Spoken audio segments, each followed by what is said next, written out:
বন্ধুরা আজকে আমি ডিমের মামলেট করে তরকারি করব। আলুগুলো ভাজা হয়ে গেছে, এবার আমি মশলাটা সব দিয়ে দিচ্ছি।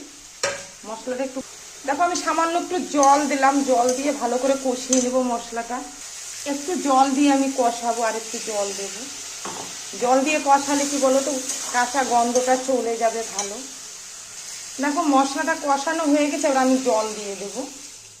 একটু জলটা বেশি দিলাম। দেখো ঝোলটা ফুটে গেছে, এবার আমি ডিমগুলো সব দিয়ে দেবো। আমি ছোট ছোট করে পিস পিস করে কেটে নিয়েছি ডিমগুলো। দেখো ডিমটা হয়ে গেছে, এবার আমি একটু গরম মশলা দেবো সামান্য।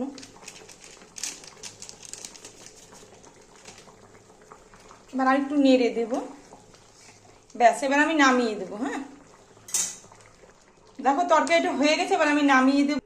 দেখো ডিমের তরকারিটা নামিয়ে দিছি, তোমাদের কেমন লাগে? রান্না করলাম ডিমের মামলেট করে আলু দিয়ে তরকারি, এই দেখো হয়ে গেছে। তোমাদের কেমন লাগলো? যদি ভালো লাগে লাইক কমেন্ট করো।